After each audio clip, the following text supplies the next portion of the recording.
Welcome to the Thinking Fellows podcast.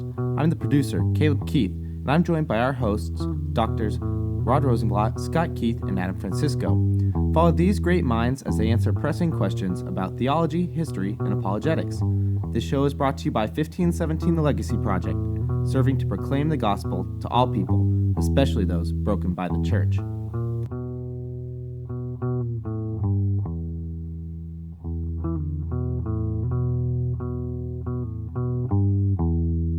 Welcome to the Thinking Fellows podcast. I'm producer Caleb, and today we're joined not only by two of our regular hosts, Doctors Rod Rosenblatt and Scott Keith, but by two fantastic guests. We have with us Elyse Fitzpatrick, who was, listeners might remember, she was on the show, 4 or 5 episodes ago, depending on when this goes up. So the Fitz is special. If you haven't heard that, you should go back and listen to it. It's a good show about kind of some of the books Elyse has written about, and I think it does a good job of introducing her, but we're going to let her introduce herself again today. And then with her is her son, Joel Fitzpatrick. Yes. Hello, Joel. Hello, Scott. Hi, Joel. Hi. I just feel like it's just Caleb talking. Yeah. So it's like I kind of feel like I need to interject. I get my first 2 minutes, and then By yourself? I take the background. I just ruined it. Okay. Yeah. Then I get no more time for you. So I just ruined it. Sorry. No, it's good. It's fine. I need to be interrupted. So we have two awesome guests with us today. We're talking about a topic that is a little strange probably to Lutheran listeners, but we know is definitely affecting some of our listeners out there because we've had a request for it. So Dr. Keith, you want to tell people what we're going to talk about today and then introduce why you brought Elyse on for the subject? Sure, I'll try at the very least. So a while ago when we were doing the recording with Elyse, we had a little lunch in our backyard and on the patio afterwards, and Elyse started and just kind of telling Rod and I about this controversy that's going on in evangelical circles. It's called the eternal subordination of the Son. To be honest with you, with the listeners and with everybody at the table, this is really the first time I had heard anything about it. I wrote a blog today calling Lutherans leprechauns because we sort of hide our little pot of gold and don't really get out much. But I have to say I'm guilty of that myself, so I don't really get out much either. And so the controversies that happen in the greater evangelical world are usually a mystery to me. But as you were explaining it, Caleb showed me an email that we just came in from a listener that same day saying, hey, my church is basically being torn apart by this controversy on the eternal subordination of the Son. Could you guys do an episode on it? To be honest with you, I was reluctant and am reluctant, mainly because I don't want thinking fellows to dive into a pool that's too deep for us to swim. Yeah. Yeah. And it's really, as far as the host, the everyday host being confessional Lutherans, this isn't really our controversy, at least yet. But as Elyse has said, there are conferences for women, Christian women, where there are 8,000 of them there hearing one side of this or another. Right. And as back in my day, I came to California with a call to serve a parish near San Marino. Then I discovered within my first year that all of my parishioners were listening to Christian radio. Right. J. Vernon McGee, Calvary Chapel, they were listening to this stuff, which meant that my homiletics notes I had to throw out the window. Why? Because I wanted to go back to what they call expositional preaching, verse-by-verse exposition, with Christ as the center and law gospel as the hermeneutic. There's something to that we can learn from that. If there are 8,000 women going to hear lectures on the subordination of the Son to the Father, it's going to come our way. Sure, and I agree. And that's one of the things that we said is that I think that we have... we'd be prone to this in certain circles and in certain ways. So we need to do something on it. I thought for today what we would basically do is try to explain as honestly as possible what's going on. And then see if there is maybe a response that we could recommend to our listeners if this is going on in their church. And I did a little bit of research over the last couple of days, and I can certainly say what the Lutheran response would typically be, but that may not help all that much, but we'll do it anyway. And then I want to talk a little bit with Elyse about what are the implications of this. And it's sometimes hard to assign motive unless it's expressly stated. But they have. But when they have, we can then ask the question, why is this happening, right? So we'll go from there. But as Caleb said, we need to introduce you guys first. So this is Joel Fitzpatrick. Joel, tell us a little bit about Joel. Yeah. You're a pastor. Joel is the associate pastor for youth and family at a small Presbyterian church, PCA church, in Southern California in Poway. I've been on staff there for about 5 years. I have my Master's of Divinity from Westminster Seminary, California. Terrific. You chose well. Yeah, I'm very thankful that I did that. I've been serving on staff at the church for a while now, and am not nearly as smart as the people who are sitting around this table, but am happy to. Why, thank you, honey. To join in on the debates. So yeah, I'm married. I've been married for 16 years. Have 2 kids.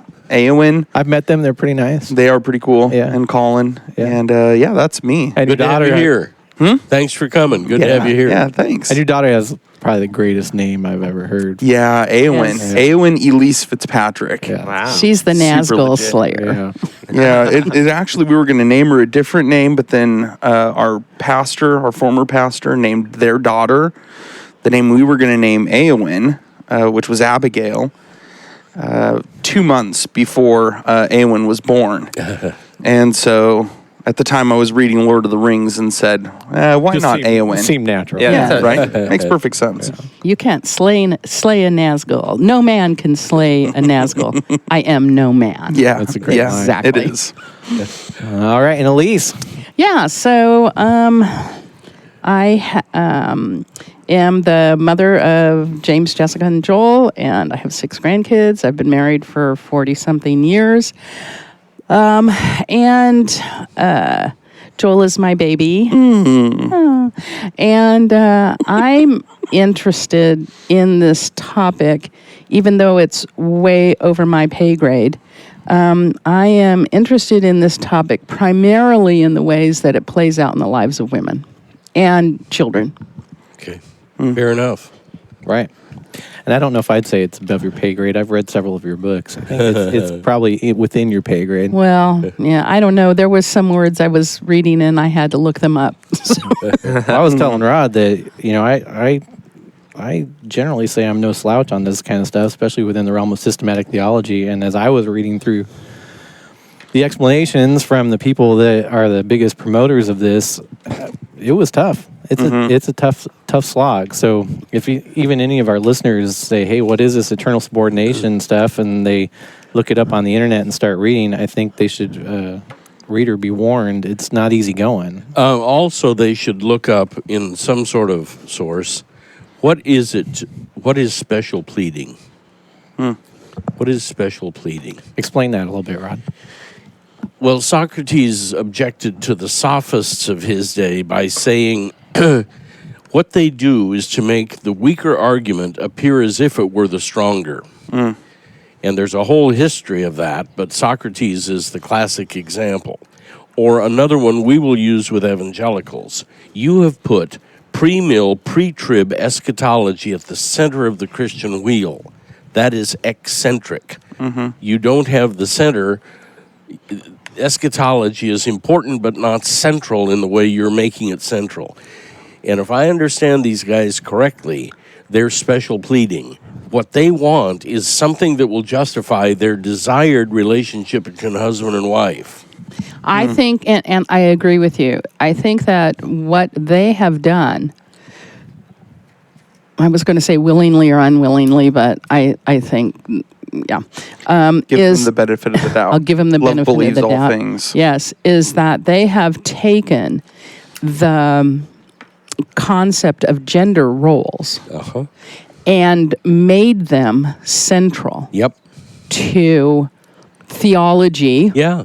And made them so important, in fact, that in order to cement their place, they have used Trinity, the Trinity. Yep. Now, they will say, no, that the Trinity is preeminent and gender roles is secondary, but it just seems to me that's how it played out. Now, I again, it's above my pay grade. I just know how it plays out. Well, I think I would keep defending that it's a case of special pleading. That is, most Christians through the centuries have learned what the Trinity is from biblical passages arranged by dogmatics writers, not with a further goal in mind, but with what is the biblical material. Right. Period. Right. Right. Well, I'll say I was trying to find a synopsis of the eternal subordination of the Son to simply read to the listeners so that they could get a handle on it. Because I guarantee you many of our listeners will have never heard of this before. Right. And one of the things I found very interesting is how nearly impossible it was to find anything that was slimmer than 20 pages. Just even to explain what's going on here. And most of what I found started with a defense of why this is not a heresy, which makes me nervous. Yes, it gives you highs right away. Right out of the gate. But I ended up finding one, and just to set the stage for the listeners, I want to read, this is from Wayne Grudem's Systematic Theology. If listeners have it at home, it's on page 251. This is just one paragraph, and then a sort of a bullet point understanding after that of what this is all about. So this is from Wayne Grudem. This truth about the Trinity has sometimes been summarized in the phrase ontological equality but economic subordination, where the word ontological means being. Another way of expressing this more simply would be to say equal in being but subordinate in role. Both parts of this phrase are necessary to the true doctrine of the Trinity. If we do not have ontological equality, not all the persons are fully God. But if we do not have economic subordination, then there is no inherent difference in the way the three persons relate to one another. And consequently, we do not have the three distinct persons existing as Father, Son, and Holy Spirit of all eternity. For example, if the Son is not eternally subordinate to the Father in role, then the Father is not eternally Father, and the Son is not eternally Son. This would mean that the Trinity has not eternally existed. Now, just even in reading that, I think he's making conclusions that the evidence he gives doesn't necessarily support. It seems a bit reachy to me. Special pleading. Special pleading, right? So to go on just as a synopsis, seems like eternal subordination is encapsulated by the idea of ontological equality or equality in being, but economic subordination or subordination in role. Could I mention a couple of classics? Please do. Yeah, let's do it. All right. For all Christians, any brand, the definitive source on the nature of the Trinity is again C.S. Lewis's. You already own it. It happens to be the second book in Mere Christianity, which some idiot in London with Macmillan decided Every to time. paste 3 books together. It's good that some things are consistent. The book of Lewis's is called Beyond Personality, subtitle, Beginning Steps in the Doctrine of the Trinity. That is what to start with. It is that good. Lewis always said, I'll leave theology to the professionals, and then did it better than we do it. The other one that I'd recommend is John Holcomb on Know the Heretics. Justin Holcomb. Justin Holcomb, Know the Heretics.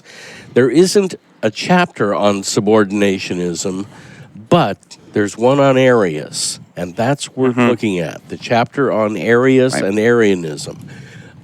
Because the similarity is palpable. I mean, you can see, gee, these are the themes, aren't they? And the answer is yes.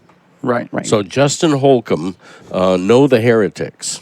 And I think that's why this is turning out to be such a huge deal, is because as we were listening to, Mom and I were listening to something as we drove up here, many of the people are saying, look, this has been deemed to be a damnable heresy.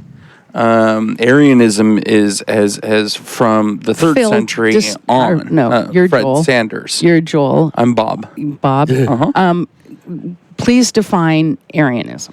So Arianism is this idea that God the Son is a created being. He's not actually God, and therefore he is subordinate to the Father because in his ontology, in his beingness, he is a created person. Yep, not eternal. Not eternal. There was a time when he was not. Right. A jingle. Right.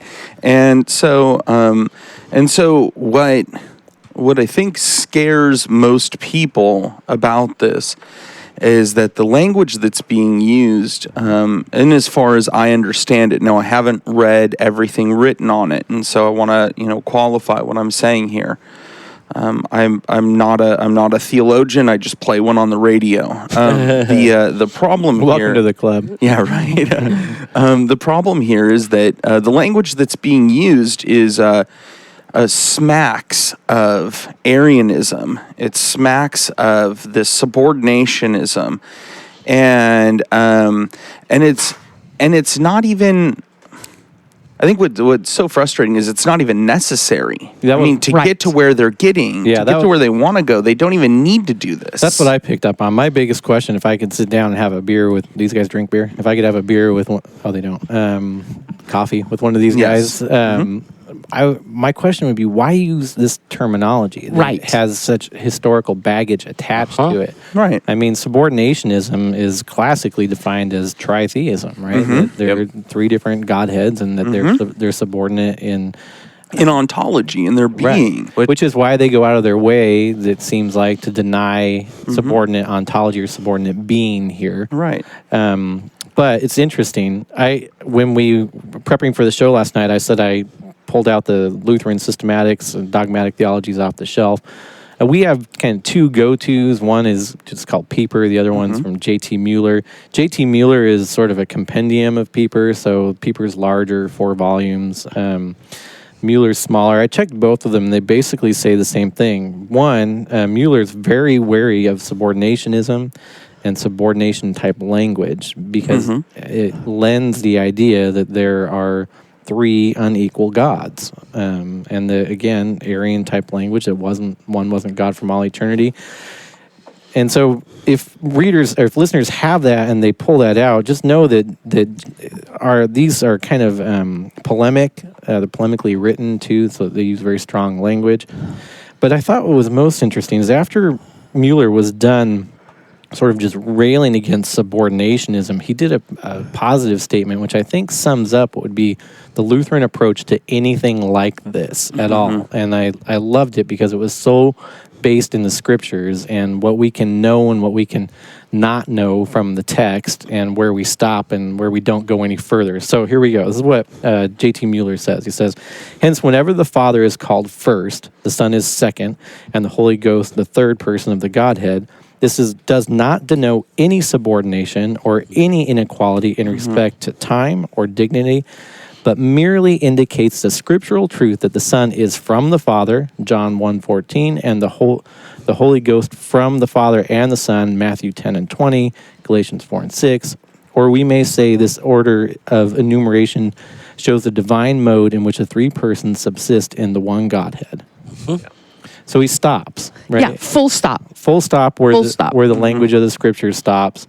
And I don't know if there's another approach that you can take where you're not just sort of rolling around in philosophical conjecture and making arguments that are not fully supported by the text and that go beyond that. That's my biggest, I don't know, I would give the same caveat that Joel does. I could not say that in 3 days of hit and miss reading on this, I'm an expert on it. I'm certainly not, but it made me nervous, is what I would say.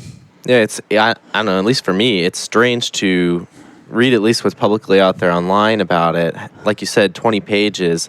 And then at the end, say, well, this is all paradox, but let me explain to you why this paradox means that women need to submit to me. Right. It's a very strange, jump from 20 pages of philosophical explanation to, we don't understand it completely, it's a paradox, but let me tell you why the paradox applies to I'd this. say to, I'm not defending them, but that's sort of inherent to trying to explain the Trinity. You can't get around it. Right, it's a sticky wicket when you, systematically, when you're trying to explain the Trinity, because we're trying to explain mystery, a concept that in our everyday experience is a complete mystery to us, and inevitably, it's why even object lessons on the Trinity are so fraught with danger, right? Yeah. Because Right. even Yeah. when you're trying to do something analogically, you can step in the big pile, you know what, and without intending to. Right. Right. Classically, object lessons go to modalism, right? Yep. Sure. Water. Right. And it's not teaching classical Trinitarianism, it's teaching modalism. Wait, Right. what? It's Which not like is- ice and steam and Right. what? Oh. Well, and that's the problem. Mike Horton points this out. That's the problem with most evangelicals' prayer life is that they're inherently modalistic in their prayer life. And this is the critique that the East has, that Eastern Orthodox Church has of the Western Church, is that the West is modalistic, whereas we're saying no, we're not. Define modalistic.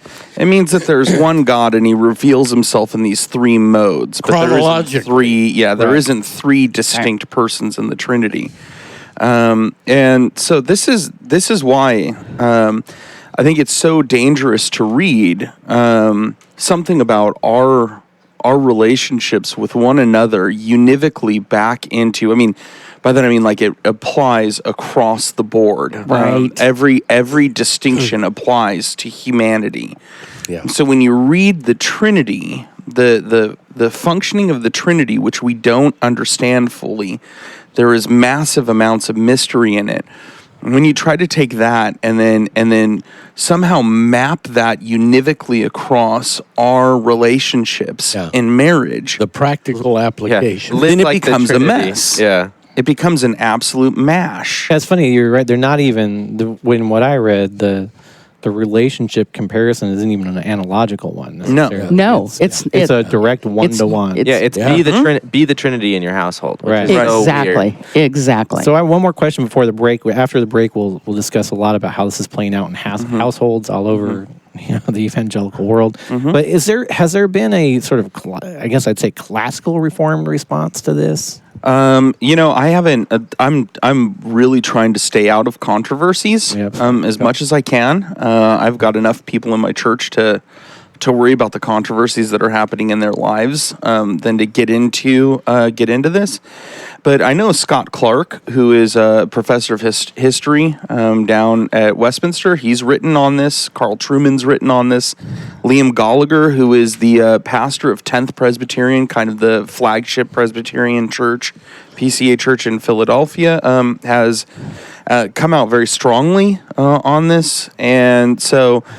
I would refer people to people who are smarter than me. Right. Well, that's what I was asking. Is there where should people go if they want sort of the other side of the coin on this within Reform circles? Mortification of spin Is their blog is Carl Truman's blog post. So mortification of spin would be a good place. What's interesting to me is that there are people who have been objecting to subordinationism, apparent subordinationism, for years. But until Liam Gallagher discovered it and then decided he was going to say something about it, it really hadn't blown up. Right. But Liam is such a powerful voice in the Reformed world that once he decided he was going to say something, then that really set this whole thing off. Is he faculty somewhere? No, he is. He's the pastor. I don't think he's faculty anywhere. He's the pastor of 10th Presbyterian in Philadelphia. Got it. Okay. And so that's in Donald the Gray PCA, Barnhouse, James Montgomery boys. Right. Right. In Reformed circles, that's no small thing. Got it. So Got it. Great. I think that's a good place to transition to our break.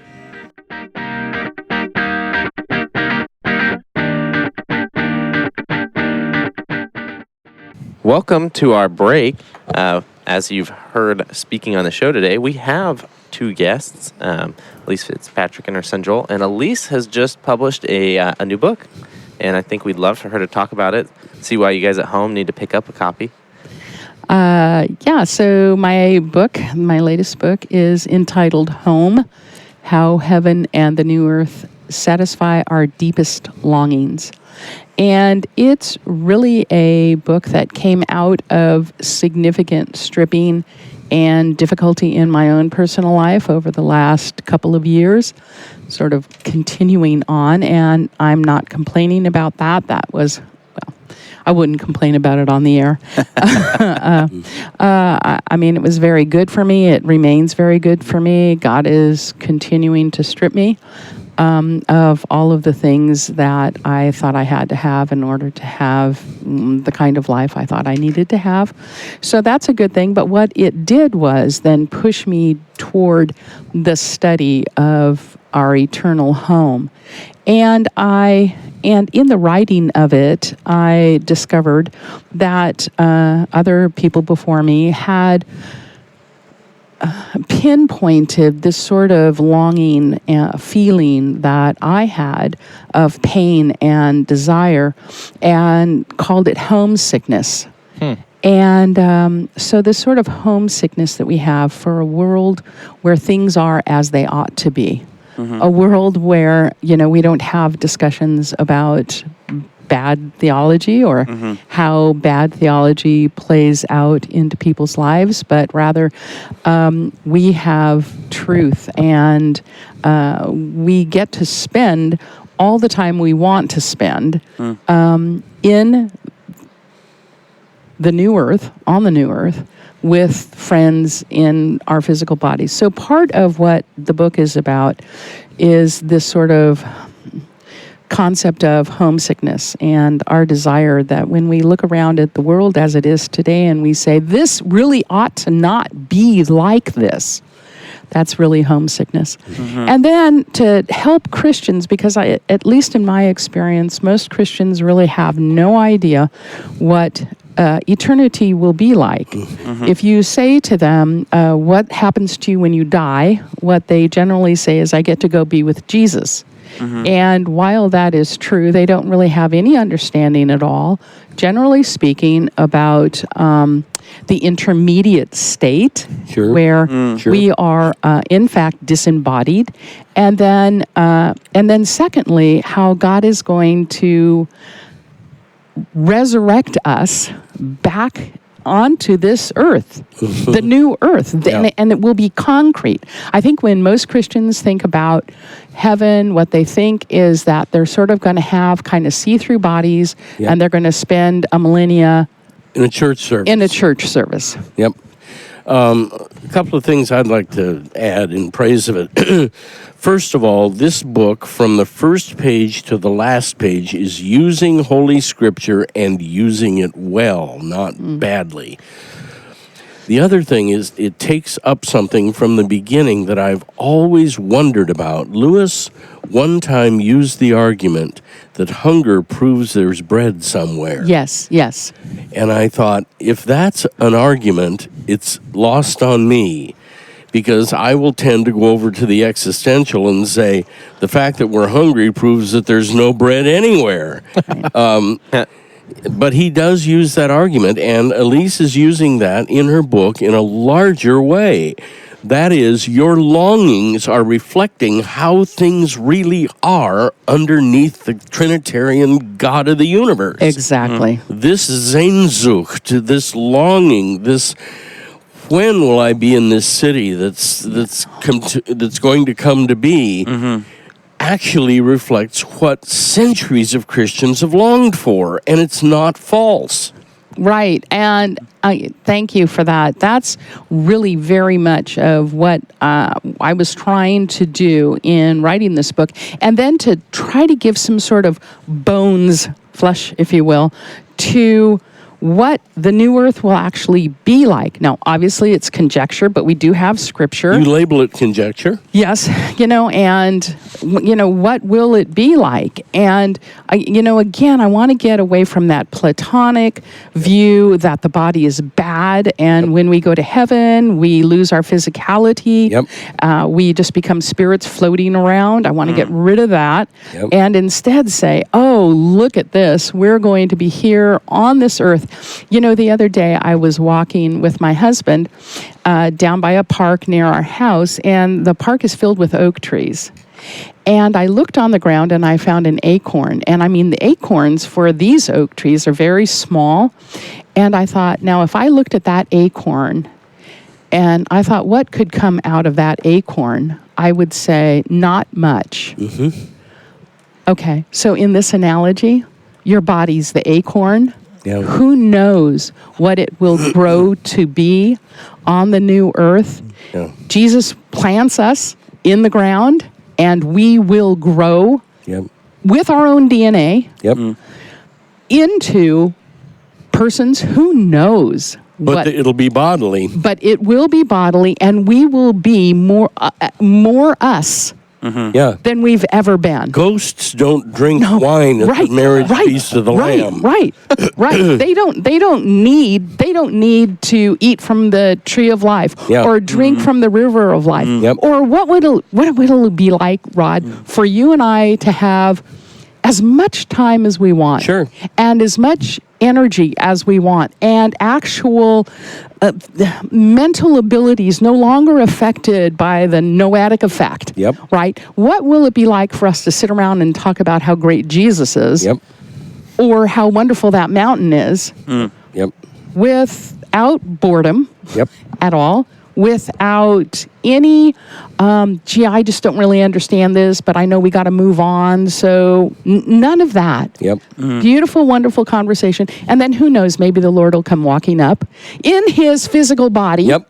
which he's still physical. With the wounds in the hands. With the wounds, and he'll come walking up and we'll say, Lord, we were just talking about you. And he'll sit down and say, here, I've brought lunch. Let's chat. Yeah. The couple of instances, and you used him in the book. One, the one with Thomas, where he says and invites him over, come and put your hand in my side. Yes. Feel the wounds in my hands and no longer be unbelieving but believing. And the other one is the resurrection appearance to Mary. And she thought it was a gardener. Right. So normal looking. He said her name. Till he spoke. Yeah. Teacher, it's you. Yeah. Yeah. Yeah. And another post-resurrection appearance, he's making breakfast. Yeah, eating fish. Right. Eating fish. Yeah, right? ghosts don't eat fish. Ghosts don't eat fish. So we're not going to be ghosts. We're going to be people. Yep. What that's going to be like, I don't know. Acorn oak tree, I don't know. I'll have a body as if I exercised. Well, yeah, won't that be something? Me too, right? And the ability to be with people, to never feel unaccepted, Yep. or unable to understand, or shut out, discriminated against, Yep. to be loved, and to spend eternity with other people like that. And he shall wipe away every tear. Every from their tear. eyes. Every tear. Yeah, every tear. And you know what, Rod? No more goodbyes. Yeah. To never say goodbye Yeah. again. Yeah. It's the eternal hello. And it's only fair to say this is promised to Christians. That's one reason Yes. you should consider Christianity. This is not Yes. universal. No. Right. Right. Right. Great. Thanks, So, Elyse. where is the best place for our listeners to buy this so I can put it up in the show notes? Yeah, so you can get it any place books are sold, Amazon, christianbook.com, any of those places, it's All right. there. Great. So, we'll have that link in the show notes. Great. All right. So, finishing up this episode, that was kind of better than what we did in the episode. Yeah, it kind of was, wasn't it? I feel bad transitioning. When our ad is better than the show. That's great. So, Elyse, what's the how and the why of this thing? Why is this such a big deal? I mean, why? I would even think that the proponents are getting so much flack for it that I'd reevaluate and say, well, maybe something's going on here with my use of language. Maybe I should reevaluate, rewrite, reconsider. But it seems like, I don't know the full history of it. It seems like there's sort of a deeper, I guess I'd say, motive going on here. There's something underneath. Is there something underneath that, from your perspective? Well, I do have to say that the people who promote complementarianism and gender roles would say that the tail isn't wagging the dog. Well, what is complementarianism? Complementarianism would basically say that ontologically, men and women are equally created in the image of God, but functionally they have gender roles. Okay. And I personally have no problem with that. Obviously, I think the Bible teaches that. The place where I think we get into trouble is when we say, "Well, yeah, that's because that's what's going on in the Trinity," Right. and Yes. that's what Yes. everybody's Yes. objecting to. Now, my personal concern is how you take something like ontological equality and gender roles, how you take that and then it gets played out to be far more important than it ought to be. And this is just my own statement. When you idolize the family, make the family the number one construct in everything. When you idolize the family and view marriage in particular as intrinsically linked to the ontology of the Trinity, Yes. you make the institution of marriage too important. Yep. And leave also, and then you're going to skew your view of the Trinity, I think. Special pleading. Special pleading. And then you leave no room for those who are single Yeah.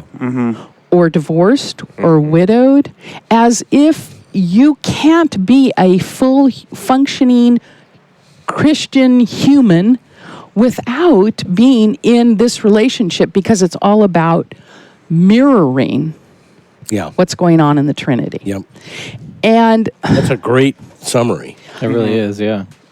It's interesting coming from you because your books are typically about family. right, and it's not because I hesitate at this point to say I'm complementarian. I have always said I was complementarian, but my problem with what they're doing now, some people are saying now, is it makes me be a little uncomfortable with saying that. But I will say, I completely agree, quite obviously, in equality of ontology and gender roles. But gender roles are not the gospel. Yep.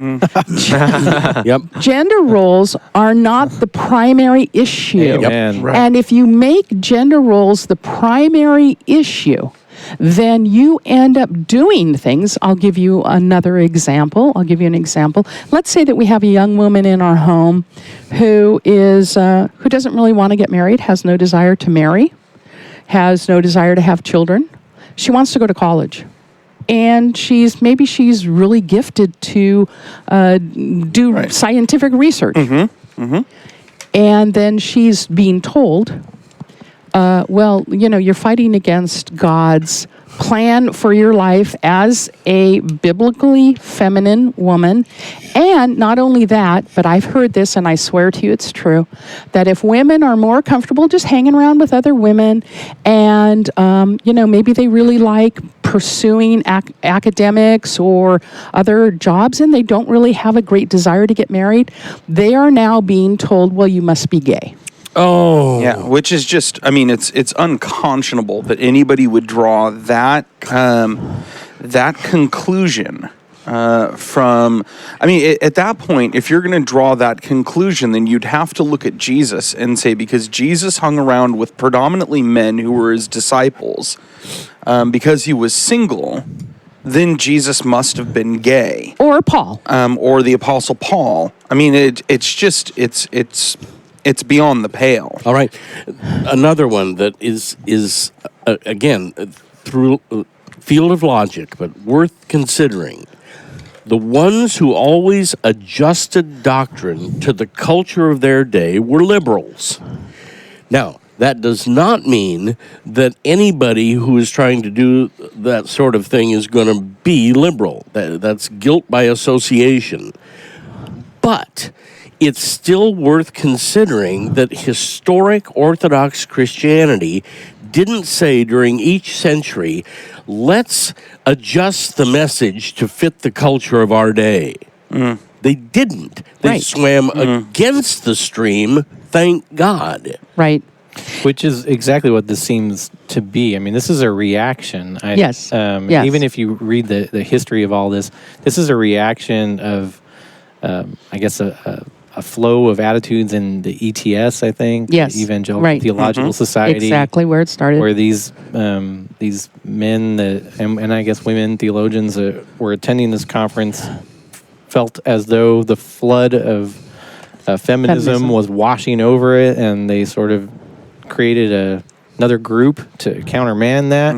And out of this, I think you can get the official complementarian movement, Right. and biblical manhood, the Society Foundation. Would this the Council for Biblical Council. Manhood and Womanhood. Right. would it be fair to say that they're advocating for good patriarchy? For I don't think that they would. I think I want to be charitable. I think that many of them would not say that they're advocating for patriarchy. Okay. I would say that, however, that where it plays out is patriarchy. Okay. That's where it plays out, especially if you're going to tie gender roles to the Trinity. Yep. So it makes it so important. Yep. Now, one of the people who is very vocal in this, made a statement publicly, generally saying, if women don't submit, and again, tying it to the Trinity, if women don't properly submit to their husbands, then their husbands will become A, passive, or B, abusers. Okay. All right. Well, I would say now that's where it plays out. Okay. it's kind of interesting because you read through some of this, and I think people could accuse us of doing some of this, Rod, with the ideas on fatherhood, although I don't think it's the same. I mean, what happens when we like when you teach about it, and in my book, is we're tying the idea of a good father analogically to the idea of God as a good father. Yeah. See, but that's the key there, is it's not univocal. It's Right. analogical. Right. It's analogical. Right. Meaning that it's an analogy, it's a picture, and we draw on that in some part, but it's not a one-to-one correlation. That's right. Absolutely. That's exactly right. What this whole controversy is, to me, is illustrative of the fact that when you get too far into conjecture theologically, you're just in a bad place. And when you say too much outside of what the text says, when you again, when you're just you're simply in the realm of tying things together conjecturally, Yep. it creates more confusion most of the time than not. I've said this many times. One of the shticks that I do as I go around is called the epistemology of theology, and where I end that thing, where I begin it, middle, and end, is that a good theologian stops where the text stops. Yep. And that's it, right? And that if you're doing more than that, you should at least be honest in what you're doing. Right. You should at least say, okay, the text has stopped here. I think it makes sense that X, Y, or Z. Yes, yes. But just know that the text stops here. See, and that I'm was going past. that was typical of our guys in the past, and it's typical of Burkhoff in your world. It is, and of Mike, to go as far as the text will go and stop. Right. Our best guys, both sides of the aisle, did that. Yeah. And if they wanted to speculate, they said this is a speculation. Right. Or they'll say, look, these are some implications that I draw from this. Right. And that's a fair way to do it. That is fair. And That you is know, fair. I mean, the reality is that when the sorts of things that these folks are arguing for, there's texts in the Bible that they can just go to Oh, that well, already lay Ephesians out. 5, yeah. Right. I mean, this is what we were talking about Sure. before. Is I mean, it's Exegete Ephesians 5. Exactly. you don't need to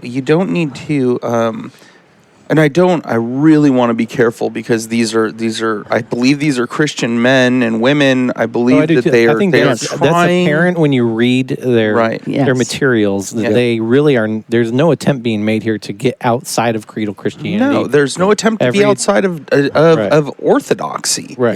Yeah.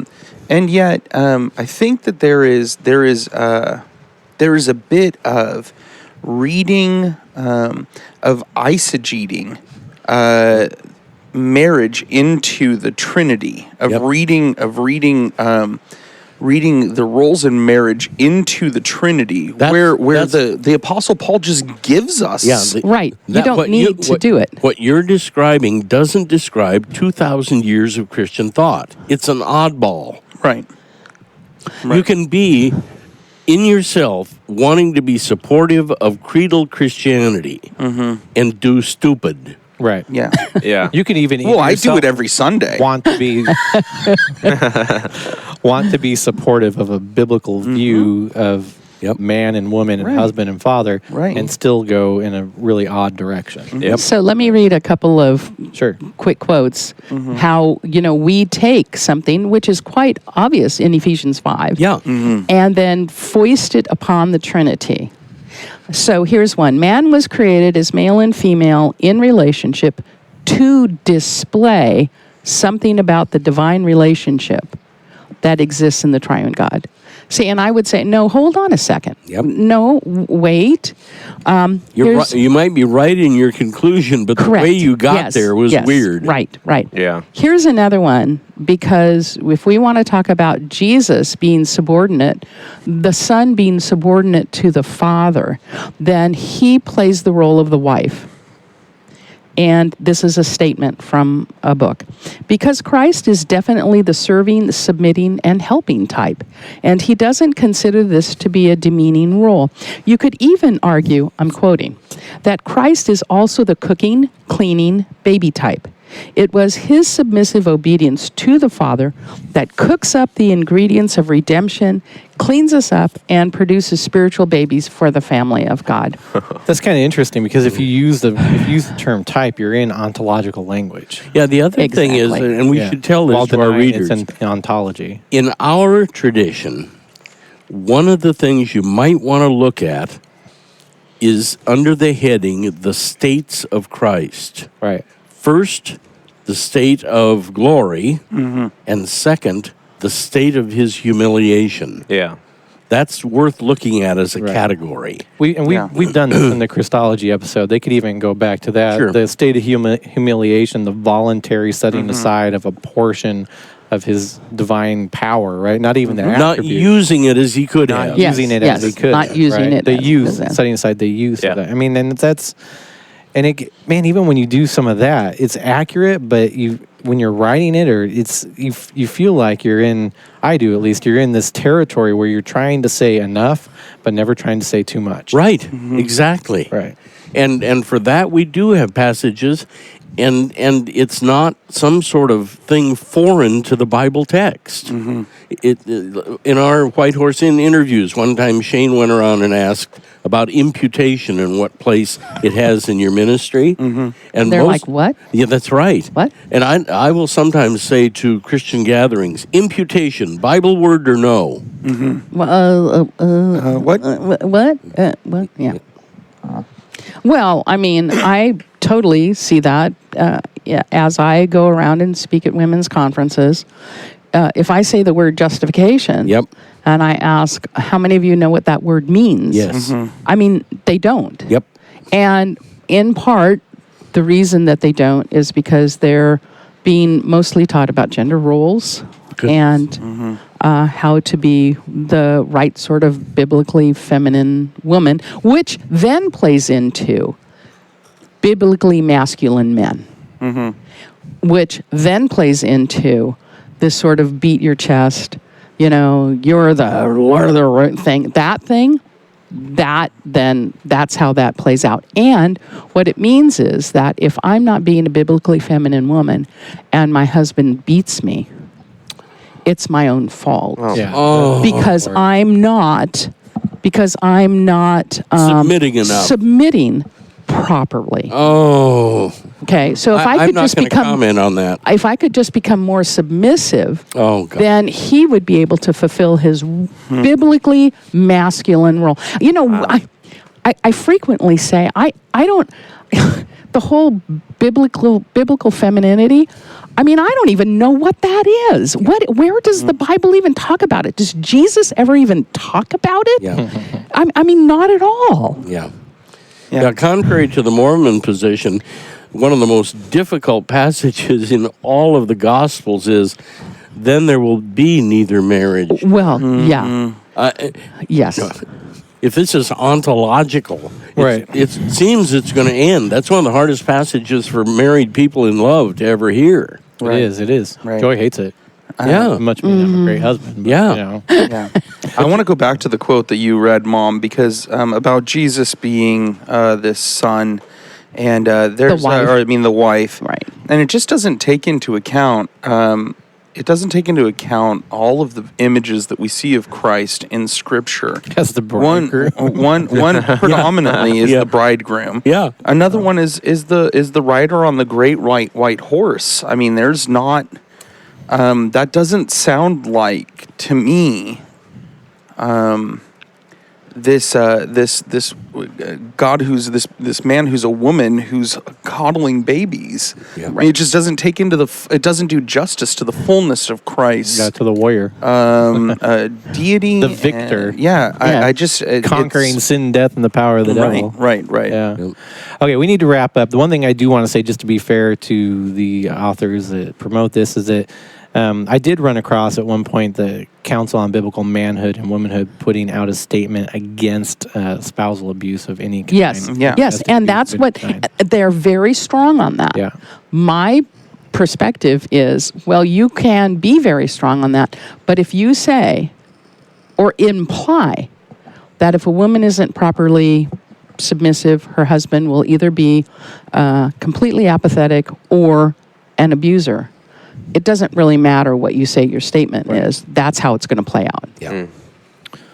All right. Tough episode, but I think it went well as far as it could. I'm glad we did it. Well, I'm be very curious to see the reactions to this episode. Yes. Who knows? My name is actually Elyse Fitzgerald. Gerald. It My may name go- is Juan Valdez. Oh. All right. All right. That's Thinking Fellows. All right. Thank you for joining the show. Catch us next time and make sure to check out the show notes at thinkingfellows.com.